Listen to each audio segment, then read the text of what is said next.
Listo, pastor. Adelante, por favor. Acá le grabamos. Sí. Muy buenos días o noches a todos en este programa que estamos grabando desde aquí, de la ciudad de Quito, desde la iglesia que estamos pastoreando acá en la ciudad de Quito, donde se llama Iglesias de Familias Sirviendo a Cristo. Tenemos el enfoque de poder ayudar a los matrimonios para conocer a Cristo, experimentar la salvación, el nuevo nacimiento, ayudarles en el crecimiento espiritual y también en el matrimonio para que puedan servir juntos a Cristo. En esta ocasión vamos a estar mirando los fundamentos principales para la familia y en especial para el matrimonio. Vamos a abrir nuestras Biblias en el libro de Génesis, donde nosotros estaremos empezando nuestros estudios en cuanto al matrimonio. Vemos que en el principio Dios creó los cielos y la tierra y creó todo para que su gloria sea conocida. Cuando Dios crea al hombre y a la mujer, nos dice que Él los crea a imagen y semejanza de Dios.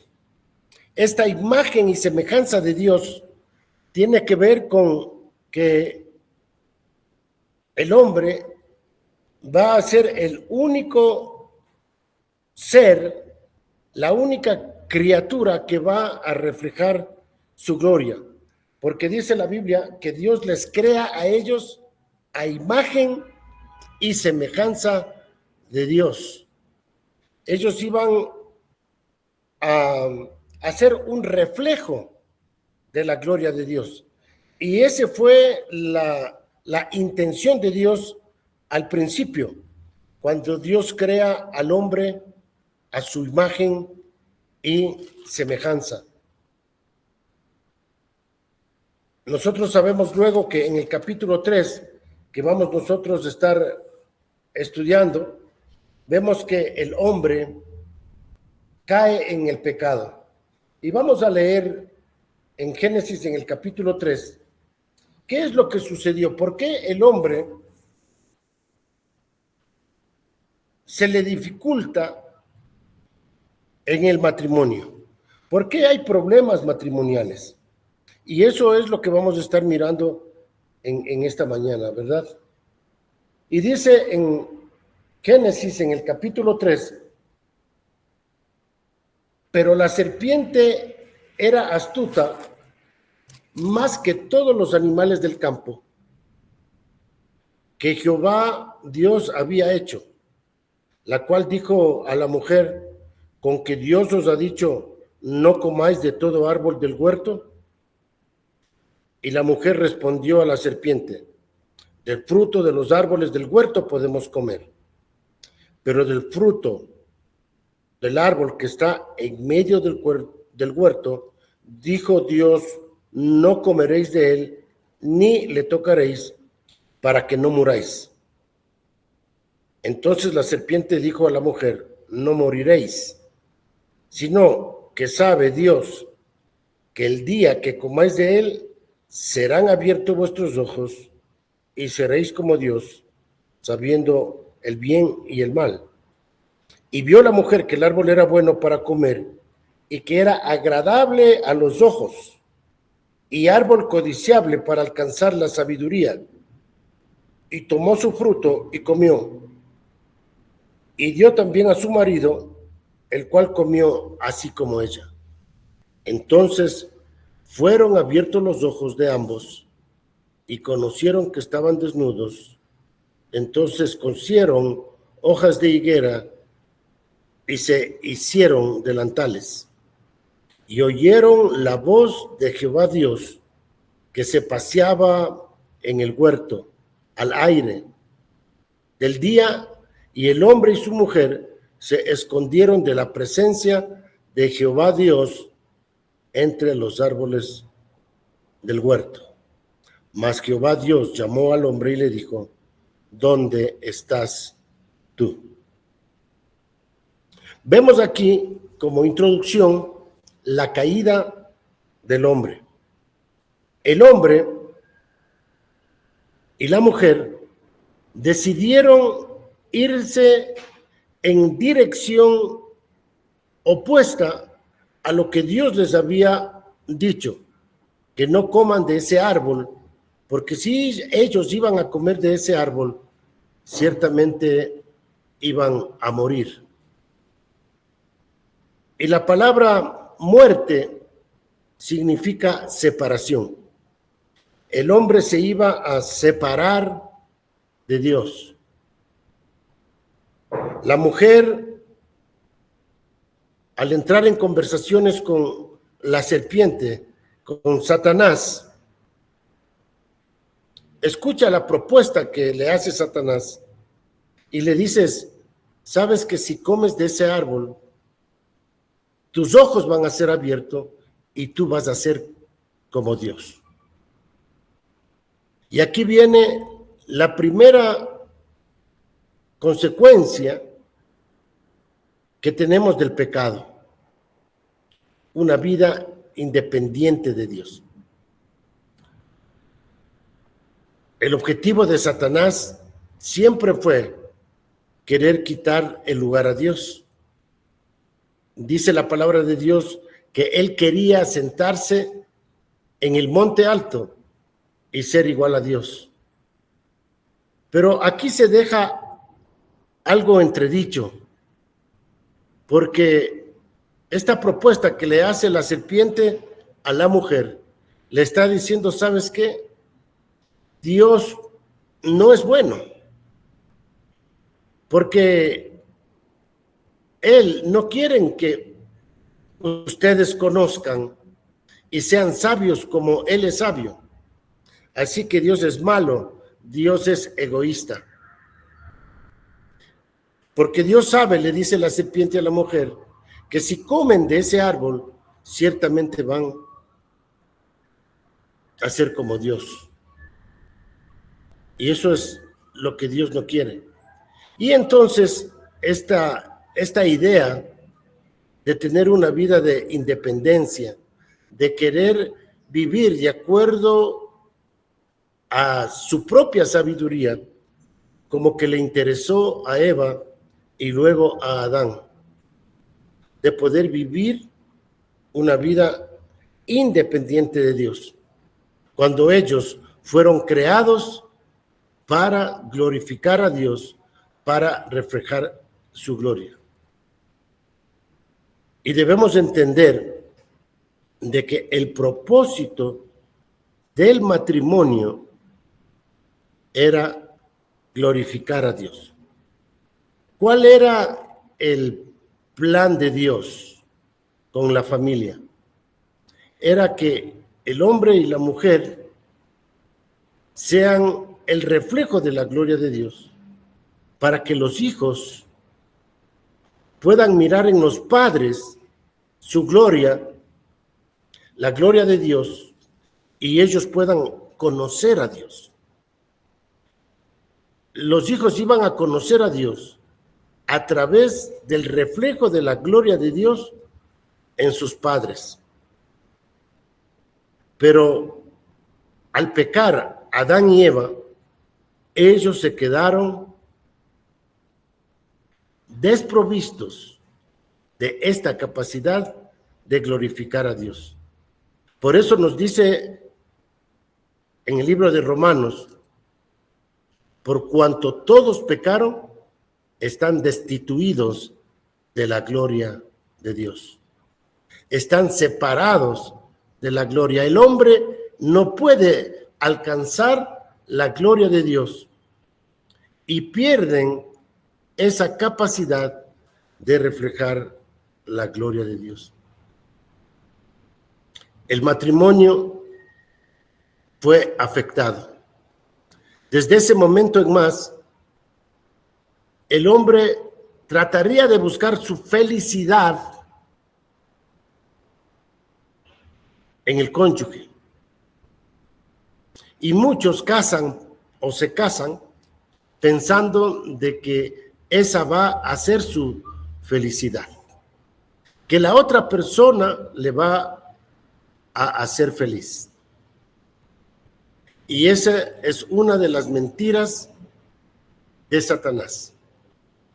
Déjeme decirle de que la verdadera felicidad, Dios la planificó para que la tengamos por glorificar a Dios. El fin de todo hombre y de toda mujer es glorificar a Dios y gozarse en ello. El hombre y la mujer, después del pecado, se quedaron con un vacío. Y ese vacío solamente se lo puedes llenar con Dios. Y para eso Dios envió a Jesucristo, como ya vamos a ver aquí. La promesa dada a Adán y Eva fue de que un día vendría un Salvador y restauraría al hombre y a la mujer y restauraría también el matrimonio. Dios quiere salvar a los matrimonios.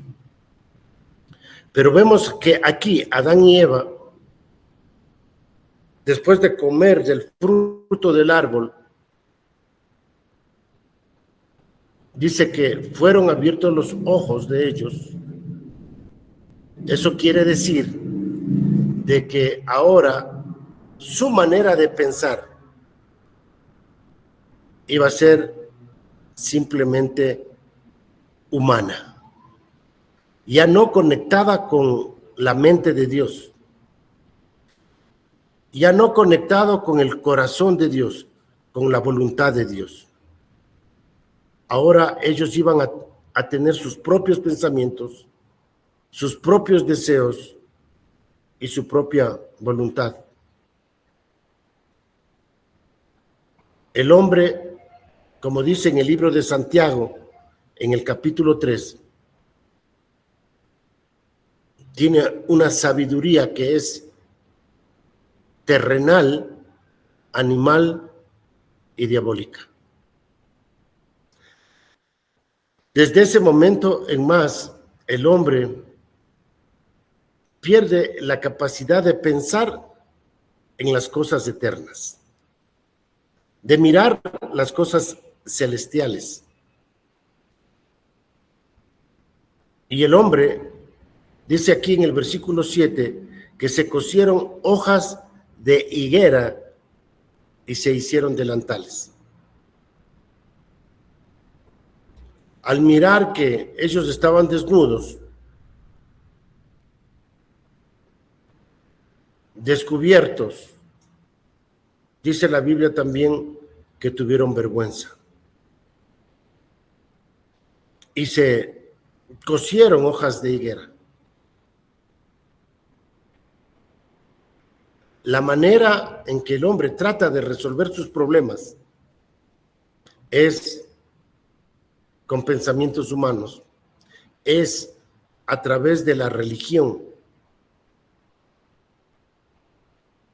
es a través de sus propios esfuerzos humanos.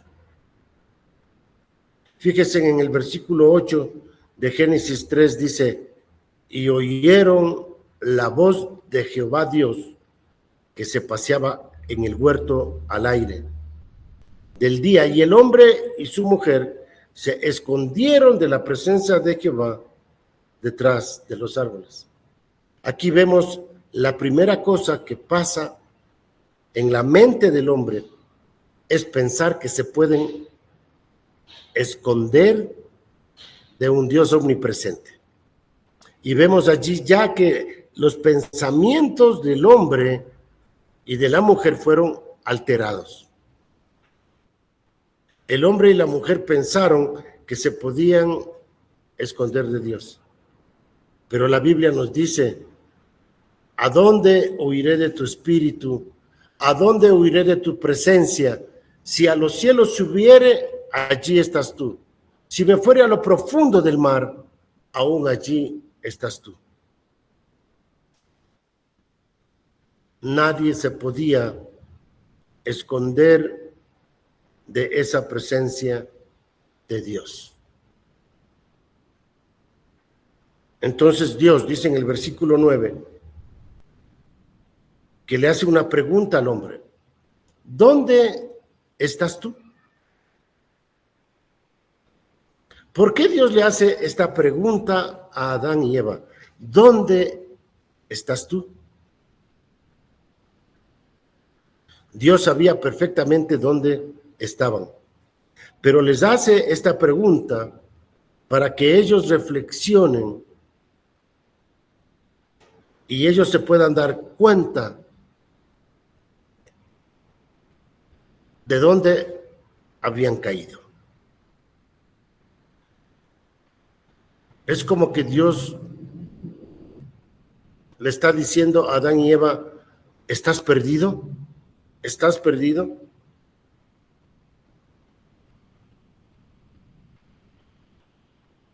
Y dice el versículo 10, y él respondió: oí tu voz en el huerto y tuve miedo, porque estaba desnudo y me escondí.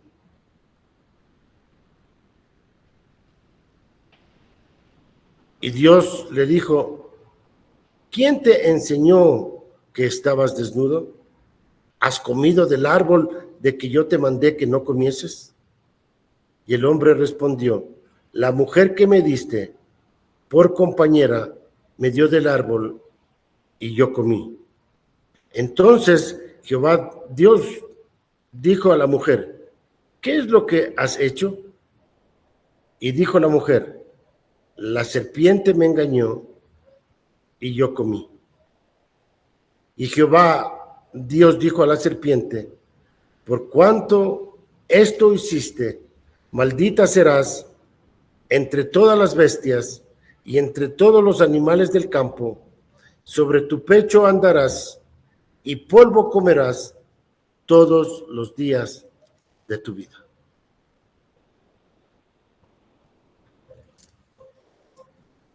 La primera consecuencia de separarse de Dios, vemos que el matrimonio es afectado porque ninguno de los dos quiere asumir su responsabilidad delante de Dios. Ninguno de los dos quiere confesar su pecado. Lo único que Adán tenía que decir: Señor, pequé, me comí de ese árbol que tú me dijiste que no comieses. Pero en lugar de reconocer su responsabilidad, lo que hace Adán es justificarse y echarle la culpa a su esposa. Y lo mismo va a hacer la mujer, va a echarle la culpa a la serpiente. Y vemos aquí las consecuencias del pecado. Y yo quiero que veamos el versículo 16, que es el fundamento de por qué tenemos problemas en los matrimonios. ¿Por qué en el matrimonio se dan los problemas? Versículo 16 dice: a la mujer dijo: multiplicaré en gran manera los dolores en tus preñeces. Con dolor darás a luz los hijos, y tu deseo será para tu marido, y él se enseñoreará de ti. Este es un versículo clave para que nosotros podamos entender ¿Cuáles son los problemas en el matrimonio? Vemos aquí que el problema en la mujer es que ella dice que va a tener dolores primeramente. Se le va a dificultar criar a los hijos en el Señor. Se le va a dificultar y se le va a hacer difícil no solamente dar a luz, sino también la responsabilidad de ser madre. Se le va a encontrar difícil guiarlo como Dios quiere que lo guíen. En cambio, dice, y también la segunda cosa y el segundo problema que tiene la mujer, dice aquí, tu deseo será para tu marido. Es decir, que la mujer va a desear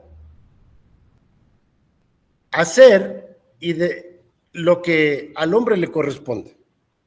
Va a querer tomar el control, va a querer tomar la responsabilidad de liderazgo en su vida, en el matrimonio, y esto lo va a hacer a través de la manipulación. La mujer va a tratar de salvar el matrimonio en sus propias fuerzas, en su propia sabiduría, y para esto ella va a hacerlo a través de la manipulación. Y el varón, en cambio, dice, él se enseñoreará de ti. El varón va a tratar de enseñorearse, de gobernar a la fuerza y hacer las cosas de acuerdo a su propia sabiduría, a su propia fuerza. Y el hombre va a enseñorearse de la mujer. Es decir, que aquí vemos las consecuencias del pecado en la relación matrimonial. Es aquí donde nace el feminismo, el machismo. Es aquí donde nace la manera humana apartada de Dios de manejar el matrimonio.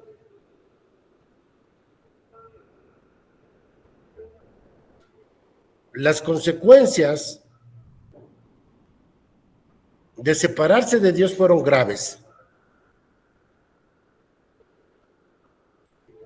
El hombre y la mujer se vuelven egoístas, pierden la capacidad de amar.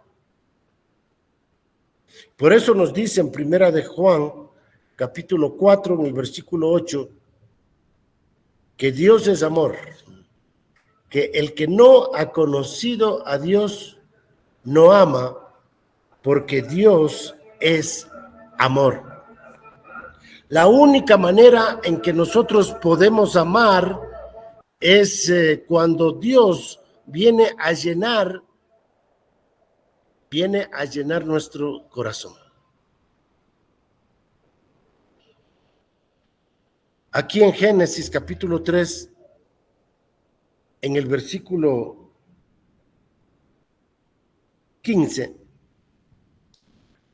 vemos la solución que Dios había previsto para que el hombre y la mujer fuesen restaurados. Y dice Génesis capítulo 3, versículo 15, y pondré enemistad entre ti y la mujer, y entre tu simiente y la simiente suya. Esta te herirá en la cabeza y tú le herirás en el calcañar.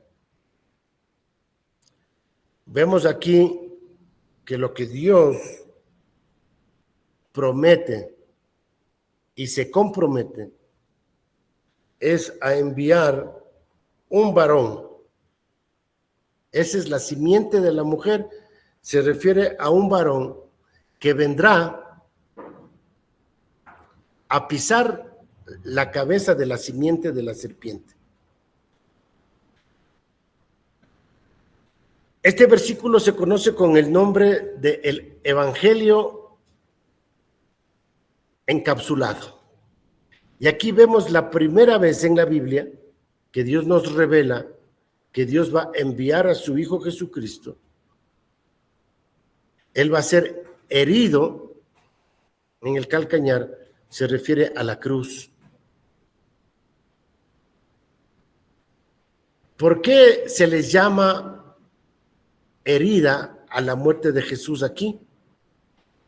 Porque nosotros sabemos y conocemos que Jesucristo resucitó, de que Jesucristo no se quedó en la tumba, sino que Él resucitó.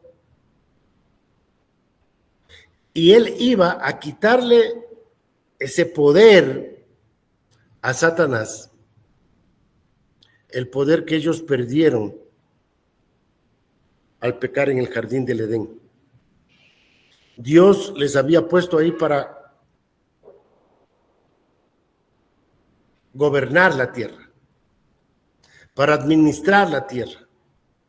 Y ellos cedieron ese poder y ese propósito a Satanás.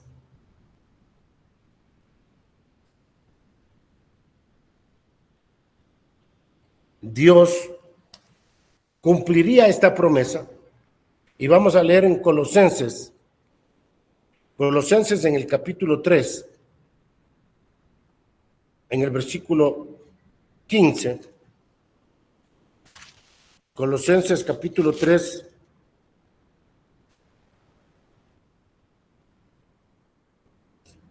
Colosenses capítulo 2, versículo 15 dice: y despojando a los principados y a las potestades, los exhibió públicamente, triunfando sobre ellos en la cruz. A través de la cruz del Calvario, de la obra de su muerte y su resurrección, Él traería la restauración, la salvación de los matrimonios. A través de la muerte, sepultura y resurrección de Jesucristo, Dios trataría con este problema de la caída del hombre, de las consecuencias del pecado. Dios trataría con el egoísmo. El hombre cuando pecó estaba incapacitado para amar, pero a través de la cruz del Calvario y de resurrección, Él hace posible que la segunda persona de la Trinidad, su Hijo, venga a vivir en el corazón de cada persona. Es decir, que la solución para los problemas matrimoniales es que Cristo venga a gobernar nuestras vidas.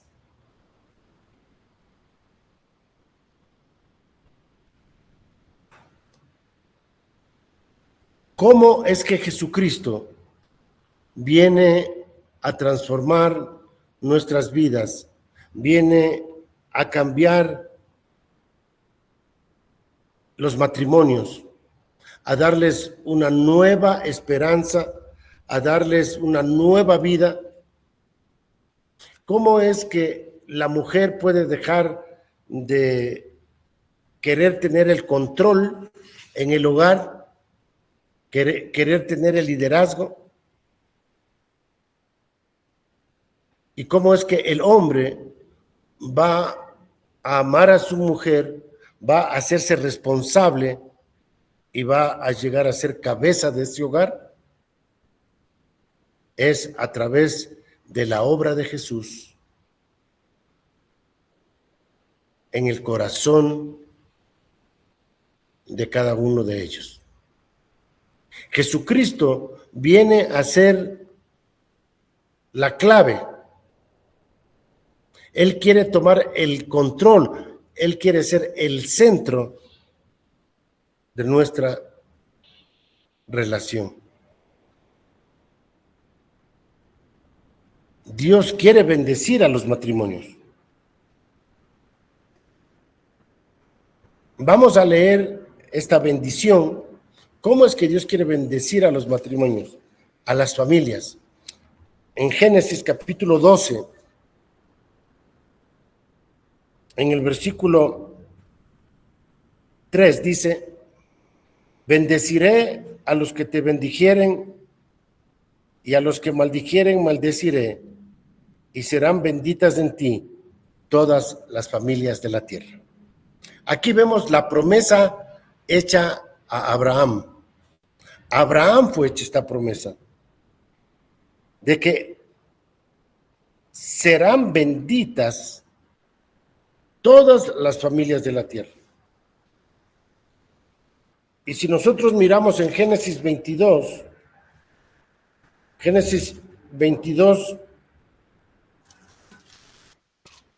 en el versículo 18, se nos explica un poco más claro de cómo es que las familias van a ser bendecidas.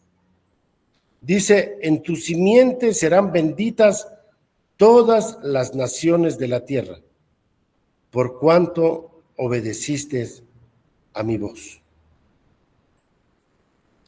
La simiente de Abraham era la que iba a traer la bendición a las familias de la tierra, a los matrimonios. Vamos a ver en Gálatas capítulo 3, versículo 16. Gálatas capítulo 3, versículo 16. ¿A qué se refiere o a quién se refiere cuando nos está hablando de la simiente de Abraham? Gálatas capítulo 3, versículo 16. Dice: ahora bien, a Abraham fueron hechas las promesas y a su simiente. No dice y a las simientes como si hablase de muchos, sino como de uno, y a tu simiente, la cual es Cristo. La bendición para el matrimonio es Cristo. Cristo es la simiente.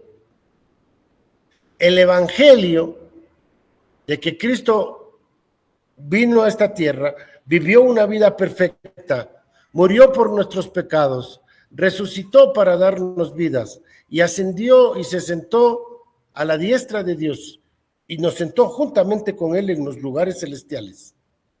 Viene a ser la solución para que nosotros podamos vivir vidas diferentes, vidas que pueden amar.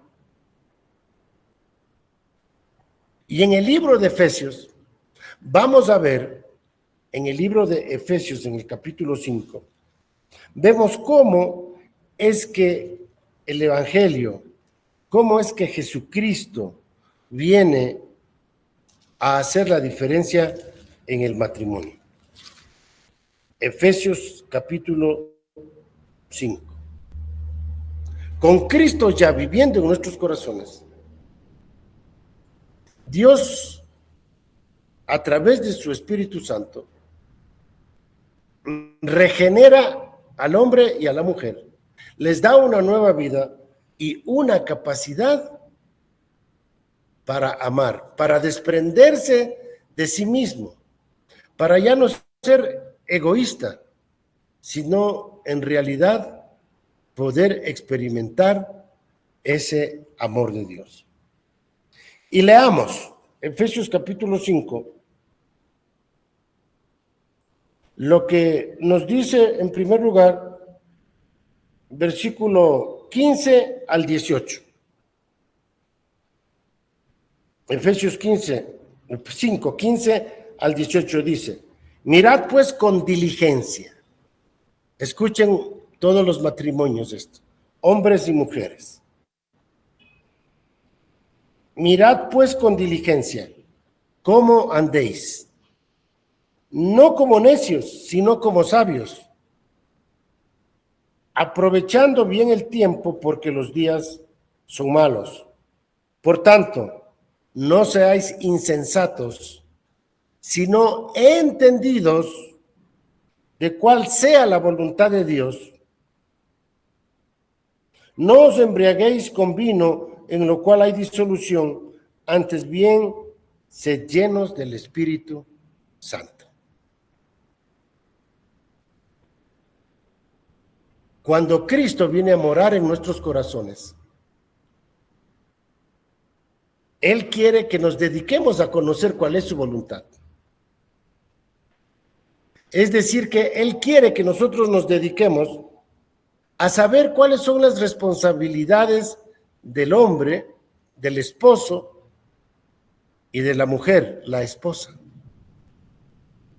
Dice que no tenemos que ser insensatos, que tenemos que aprovechar bien el tiempo para poder conocer cuál es la voluntad de Dios, tanto para las esposas como para los esposos.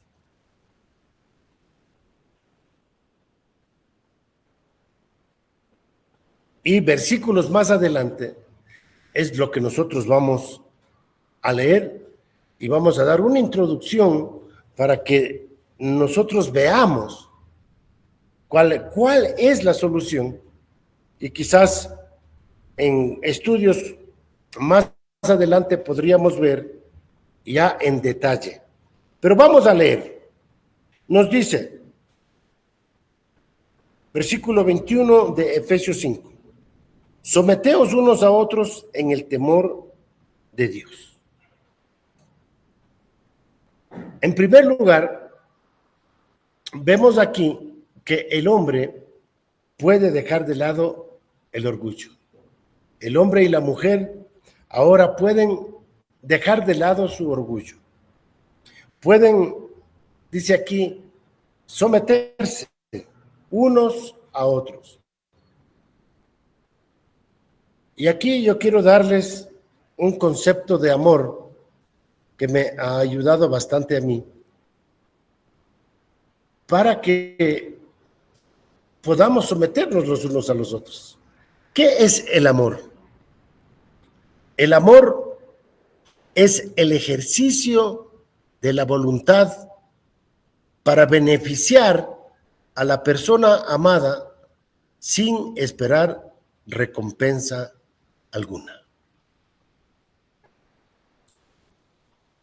El amor no tiene que ver simplemente con emociones, sino que es una decisión de buscar el bien de la otra persona, de buscar el beneficio de la otra persona.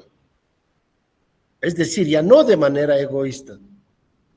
El amor va a buscar beneficiar a la otra persona, hacer cosas que le beneficien a ella, sin yo esperar nada a cambio, sin esperar recompensa alguna.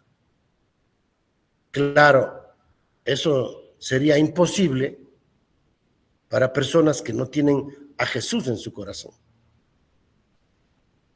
Porque cuando Dios viene a morar en el corazón de una persona, dice Romanos capítulo 5, versículo 5, que el amor de Dios ha sido derramado en nosotros por el Espíritu Santo. El hombre y la mujer, por el Espíritu Santo que ahora vive en ellos, tienen la capacidad de amar. Por eso, ahora se pueden someter los unos a los otros. Y este sometimiento tiene que ver con buscar el beneficio de la otra persona. Es decir, que el hombre se somete a las necesidades de la mujer se somete a las necesidades del hombre. Y aquí, recuerden lo que vimos en Génesis capítulo 3, versículo 16. Las consecuencias de la caída. La mujer iba a desear tomar lo que le corresponde al hombre, el liderazgo. Pero fíjense aquí, en el versículo 22 dice, de Efesios 5, las casadas estén sujetas a sus propios maridos, como al Señor. Esta esposa ya no va a desear tener el control del matrimonio o del hogar, sino que va a confiar en el Señor y va a reconocer la autoridad de su esposo. Y nos explica aquí en el versículo 23 y 24 cómo es que funciona esto.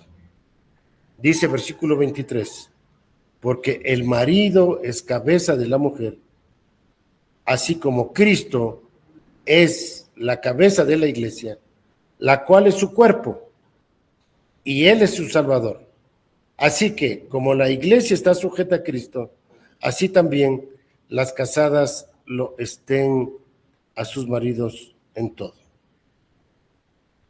Muy importante que la esposa pueda reconocer la autoridad del esposo y la responsabilidad que tiene el esposo. Obviamente, inmediatamente pensamos y vemos y escuchamos de esposas que dicen, pero mi esposo no se comporta como cabeza. Bueno, ya vamos a hablar de eso. Pero entendamos primero la responsabilidad de la mujer. La mujer va a reconocer la responsabilidad y la autoridad que tiene el esposo.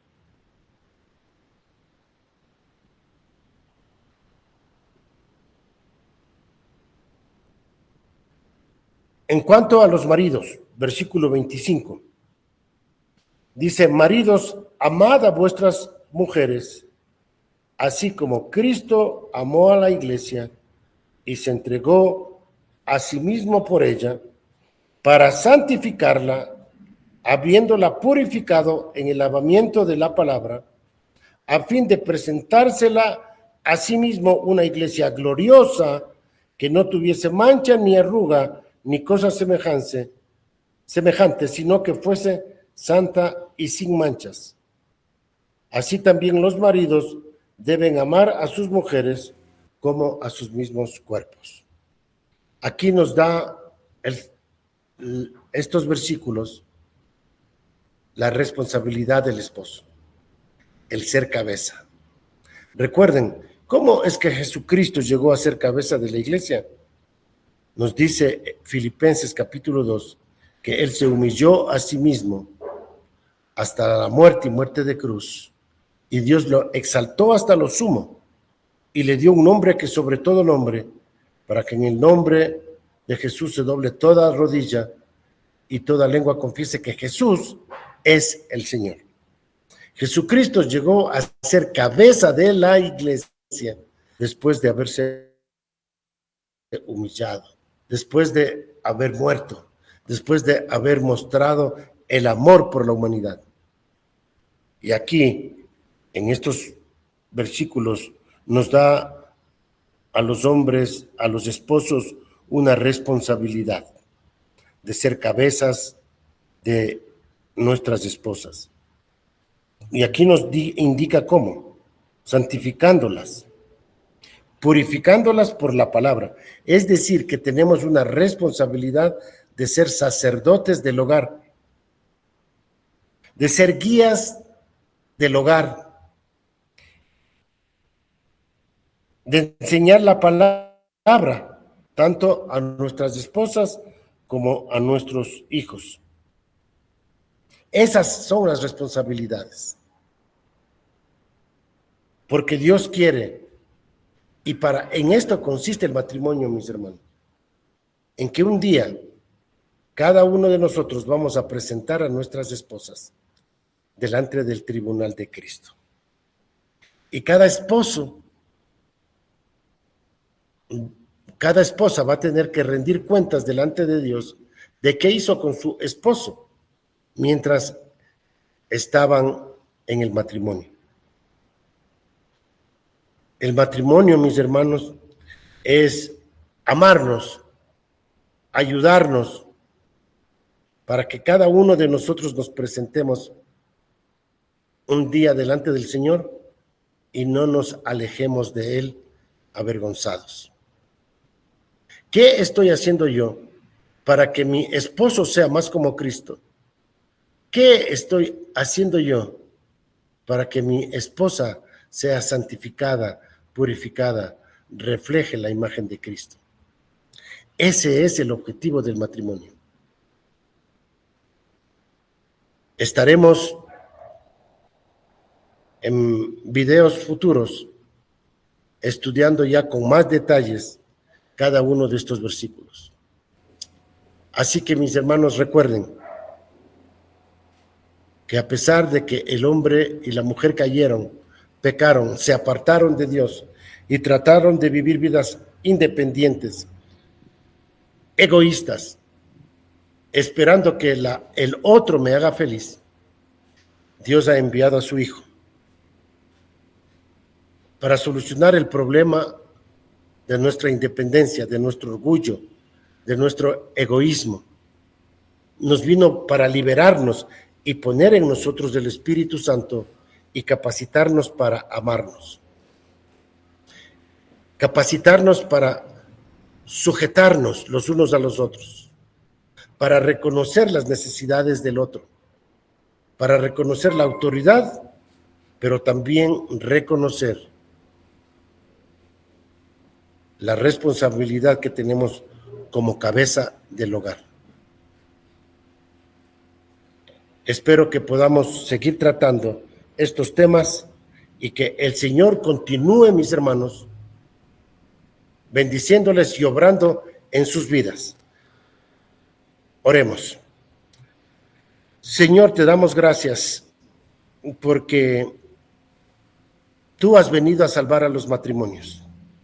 Gracias por enviar a tu Hijo Jesús para rescatarnos, sacarnos del poder de Satanás, sacarnos del poder del pecado y del egoísmo humano, para venir a vivir en nuestros corazones y de esa manera poder amarnos y que nuestros matrimonios puedan volver al propósito original de glorificar a Dios.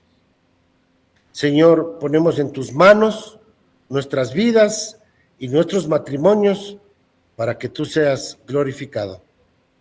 En Cristo Jesús oramos. Amén y amén.